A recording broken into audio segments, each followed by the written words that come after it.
네, 안녕하세요. 오늘은 9월 7일입니다. 10분을 투자하셔서 저와 함께 성경에 있는 사실과 영을 함께 만지고 누리는 시간 되기 바랍니다. 오늘도 역시 야외에 나왔습니다. 공기가 참 좋습니다. 햇빛 한번 보시면 정말 좋다는 걸 알 수 있겠죠. 자, 오늘도 신선한 공기 가운데서 저와 함께 잠언 4장에서 6장까지 그리고 고린도후서 10장을 함께 10분을 이용해서 다뤄보겠습니다. 자, 여기 어제 우리가 잠언서를 얘기를 했습니다. 잠언서는 현자들의 말이라고. 그리고 이제 우리가 오늘 어제부터 1장부터 사실 9장 18절까지는 우리에게 인간 생활 속에서 어떻게 인간 생활을 살아가는가의 원칙들을 얘기해 주고 있습니다. 어제 첫 번째 원칙을 말했죠. 첫째가 무엇입니까? 하나님을 경외하는 것입니다. 우리의 지혜, 우리의 지식 혹은 명철의 근원은 바로 여호와를 경외하는 데 있습니다. 자, 두 번째, 오늘 우리가 다룰 것은 한 가지인데 지혜가 필요하다는 것이죠. 인간 생활 속에서는 하나님과의 관계에서는 하나님을 경외할 줄 알아야 하고 사람들과의 관계에 있어서는 지혜가 필요합니다. 그뿐만 아니라 우리가 또 한 가지 다룰 것이 있는데 그것은 바로 부모를 공경하라는 것입니다. 우리의 근원이죠. 네 번째는 무엇입니까? 네 번째는 결혼을 귀히 여기라는 겁니다. 자, 이 네 가지는 금덩어리와 같습니다. 제가 참고하는 라이프스타디에 보면은 금덩어리라고 표현했어요. 여러분 저와 함께 금덩어리를 캐시기 바랍니다. 자, 여기 오늘 다룰 항목 지혜가 필요하다, 이 부분을 얘기하겠습니다. 사실 지혜를 말할 때 우리가 먼저 이해해야 할 것은 3장의 구조를 제가 읽어드렸죠. 지혜가 얼마나 좋은 건지. 3장 14절과 16절에 보면은 지혜를 얻는 것이 은을 얻는 것보다 낫고 은보다 나은 게 지혜입니다. 그리고 지혜는 진주보다 귀하니. 자, 여러분들 금이나 진주나 은, 진주나 금 좋아하지 않습니까? 여성들은 많이 좋아하죠. 이러한 진주나 이러한 금은 좋지요. 그렇지만 우리가 죽은 후에까지 가져갈 수는 없습니다. 그러나 지혜는 정말 우리의 다음 세대까지 물려줄 수 있죠. 이 지혜는 정말 더 좋은 것입니다. 자, 뒤에 보면은 16절에 보면은 그의 오른손에는 장수가 있고 그의 왼손에는 부귀가 있나니. 어떤 사람에게입니까? 지혜가 있는 사람. 지혜가 있는 사람은 뭐가 있습니까? 부귀도 있고 또한 장수도 있다고 합니다. 우리가 장수를 추구하기 위해 많은 걸 하고 또한 부귀를 추구하기 위해 많은 걸 하지만 그것의 근원이 어디에 있다는 걸 알아야 되는데 그 근원은 바로 지혜에 있습니다. 지혜는 어디서 온 것입니까? 하나님에게서 온 것입니다. 자, 하나님에게서 온 지혜를 보겠습니다. 자, 그래서 지혜를 우리가 정말 얻을 때 복이 있고 또한 종귀를 기업을 얻게 된다고 3장에서 말하고 있습니다. 자, 우리는 여기서 지혜에 대해서 언급을 하면서 지혜가 무엇인가 신약에 대해서 얘기를 해보면요, 신약에서 우리가 볼 수 있는 것은 지혜는 하나의 인격이라는 것입니다. 인격. 특히 고린도전서에 보면은 이것을 볼 수 있는데요, 1장 24절을 읽어드리죠. 오직 부르심을 입은 자에게는 유대인에게나 헬라인에게나 그리스도는 하나님의 능력이요 하나님의 지혜다. 자, 지혜는 무엇입니까? 어떤 것을 하는 방법, 어떠한 것이, 어떤 것을 하는 방법이죠. 세상에서 그렇게 말하죠. 어떤 것을 깨달으는 어떠한 것, 남보다 깨달음이 있는 것을 지혜라고 말하죠. 지혜롭다. 이를 처리하는 방법, 어떤 것에 대한 이해력, 깊은 이해력, 이거 지혜라고 말할 수 있죠. 저 사람은 참 지혜롭다. 이것은 어떤 일을 처리하는 방법이 있다는 것이죠. 어떠한 것을 대처할 수 있는 사람과의 관계에 있어서의 지혜가 있다고 말하죠. 근데 성경에 쓴 지혜를 뭐라고 말합니까? 그리스도는 하나님의 지혜라고 말합니다. 바꿔 말하면 그리스도를 우리가 없다면 그 사람은 지혜가 없는 것입니다. 그러나 그리스도를 얻을 때 우리는 지혜를 갖는 것입니다. 자, 여기서 30절에 보면은 이런 말이 있습니다. 30절에 너희는 하나님께로부터 나서 그리스도 예수 안에 있고 예수는 하나님께서 나와서 우리에게 지혜, 곧 의로움과 거룩함과 구속함이 되신다고 말합니다. 자, 지혜는 예수님 하나님에게서 나와서 우리에게 지혜가 된다고 했는데 그 지혜 안에 몇 가지가 포함되어 있는데요. 첫째, 의로움입니다. 두 번째, 거룩함. 세 번째, 구속입니다. 자, 여기서 지혜의 보따리를 풀어보면은 세 가지가 있는데, 첫째, 하나님이 주신 지혜는 우리를 의롭게 하는 것입니다. 우리가 불의한 사람이었지만 정말 주님을 믿음으로 우리는 그리스도를 우리의 의로 취했는데, 이것은 영 안의 문제입니다.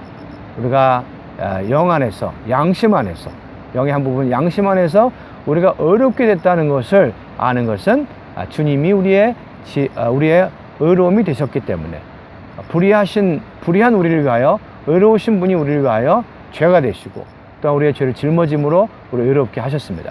두 번째, 거룩입니다. 거룩함은 우리의 혼의 변화와 관계가 있습니다. 우리의 영 안에 계신 주님이 우리의 혼 안에 퍼지고 우리의 혼을 변화시킬 때, 특히 우리의 생각, 감정, 의지가 그분에게 변화될 때 우리는 거룩하게 됩니다. 세 번째, 구속은 우리 몸의 구속입니다. 그분과 같은 형상을 이룬다는 것이죠. 오늘 우리가 가지고 있는 몸은 정말 약합니다. 최근에 저도 몸이 약해졌는데요.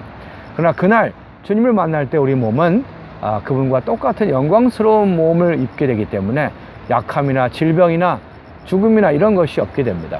부활하는 몸을 입게 되죠. 주님을 찬양합니다. 자, 그 다음에 세 번째 금덩어리는 부모를 공경하는 것입니다.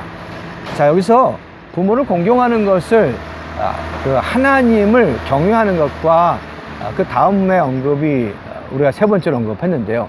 사실 모세오경을 보면요, 네 번째까지의 앞에 네 가지의 계명은 하나님에 관한 것입니다. 하나님, 그렇죠? 나 외에 신을 두지 말라 등등 하나님에 대한 것인데, 다섯 번째 계명은 부모를 공경하라는 것입니다. 자, 여기서 이 다섯 가지 계명, 하나님에 대한 네 가지 계명과 부모를 공경하는 이 사람에 대한 부분의 계명, 이것을 어디다 뒀습니까? 모세가 준 두 돌판에, 첫 번째 돌판에 같이 두었습니다. 이것은 하나님에 대한 이러한 계명 속에 부모를 공경하는 것이 포함됐다는 것이죠. 그 말은 부모를 공경하는 것이 하나님을 경외하는 것과 하나님과 동열에 두었다는 것을 말합니다. 상당히 중요하다는 것인데요. 바꿔 얘기하면 부모를 공경하는 것은 곧 하나님을 경외한다는 것입니다. 우리가 부모를 경외하는 것에서, 하나님을 경외하는 것에서, 부모를 공경하는 것에서 그리스도인들은 좋은 간증을 보여야 합니다. 자, 그래서 1장에서는 우리에게 아버지의 훈계를 들으라고 얘기합니다. 2장에서는 내 아들아, 2장 1절에 내가 만일 나의 말을 받으며 나의 계명을 내게 간직하며 라고 얘기합니다. 부모의 이러한 훈계를 들을 뿐 아니라 마음속에 간직해야 합니다. 3장에서는 훈계를 잊지 말라고 말하고, 4장에서는 아버지의 말을 듣고 받으라고 말합니다. 아버지를 조롱하며, 여기에 30장 17절에 그리고 11절에 보면은 아버지를 조롱하며 아버지에게 순종하기를, 어머니에게 순종하기를 멸시하는 자의 눈은 골짜기에 까마귀에게 쪼여 뽑히며 독수리 새끼에 먹힐 것이다. 바꿔 얘기하면은 이런 부모의 말을 존중하지 않으면 이런 좋지 않은 결말을 갖는다는 것입니다. 자, 여기서 우리가 두 가지를 다루었습니다. 자, 이어서 신약의 고린도후서 10장을 다루겠습니다. 고린도서 10장은, 우리의 후서 10장은 자신의 사도직에 대한 권위를 입증하고 있습니다. 사도직에 대한 입증입니다. 10장 1절에서 6절은 전쟁하는 방식으로 입증을 합니다. 그 다음에 7절에서 18절은 하나님께서 나눠주신 분량에 따라 그가 어떻게 사역했는가를 말합니다. 뒷부분은 그가 자기 하나님이 정해주신 그 분량의 한계를 넘어서 다른 사람의 이러한 한계 사역지에 가서 일하지 않았다는 걸 말해줍니다. 오늘 우리가 주로 다룰 것은 전쟁하는 방식으로 그가 사역했다는 걸 말해 주는데요. 자, 4절 5절에 보면은 이런 말을 합니다. 우리의 싸우는 병기는 육신에 속한 것이 아니요 오직 어떤 견고한 진도 무너뜨리는 하나님의 능력이라. 여기서 그리고 모든 이론을 무너뜨리며 하나님 아는 것을 대적하여 높아진 것을 다 무너뜨리고 모든 생각을 사로잡아 그리스도께 복종하게 하니. 4절 5절에서 사도 바울의 사역은 우리에게 전쟁이라는 것을 말해줍니다. 어떤 전쟁입니까? 영적인 전쟁이죠. 이 전쟁은 영적인 전쟁이기 때문에 그 대상이 육에 속한 어떠한 육에 속한 사람이 아닙니다. 그것은 하늘에 있는 권세와 권세 잡은 자에 대한 전쟁이죠. 영적인 전쟁이죠. 이러한 전쟁은 어떻게 해야 합니까? 그러면 이 병기는 땅에 어떠한 육신에 속한 어떤 병기가 아니라 영적인 병기죠. 에베소 6장 12절에 보면은 우리의 싸움이 혈육에 대한 것이 아니라고 말합니다. 아까 말했듯이 영적인 그러한 권세 잡은 자에 대한 전쟁입니다. 자, 우리의 전쟁의 무기가 무엇입니까? 여기서 사도 바울은 말합니다. 우리의 병기는 견고한 진을 무너뜨리는 하나님의 강한 능력이라고 말합니다. 하나님의 능력으로만이 이런 전쟁을 치를 수 있다는 것입니다. 자, 여기서 이론을 무너뜨린다는 말이 나옵니다. 그리고 높아진 생각을 사로잡아 그리스도께 복종한다고 나와 있는데요. 이 이론이 무엇일까요? 이 이론은요, 불순종하는 사람들 안에 있는 그러한 대적의 견고한 진입니다. 자, 우리가 복음을 전할 때, 진리를 말할 때 사람들이 어디에 많이 빠집니까? 원래 가지고 있던 이론, 그러한 자기의 불교적인 그러한 사상, 철학적인 사상, 심지어 기독교적인 어떠한 사람이 가지고 있는 종교적인 생각, 이러한 것이 사람의 이론이 됩니다. 계시를, 그리스도에 대한 계시를 받지 못하게 하는, 그리스도에 대한 전진된 계시를 받아야 되는데 이 이론이 사람의 견고한 진이 되어서 깨트릴 수 없는 그러한 진이 됩니다. 이러한 것을 무엇으로 깨트릴 수 있습니까? 하나님의 능력입니다. 사도 바울이 한 말 속에 하나님의 능력이 그 능력이 모든 진을 파합니다. 자, 주님을 찬양합니다. 여기에 견고한 진은 간단히 말하면 교만한 생각, 높아진 생각, 그뿐만 아니라 생각 속에 있는 이러한 사상들, 세 가지입니다.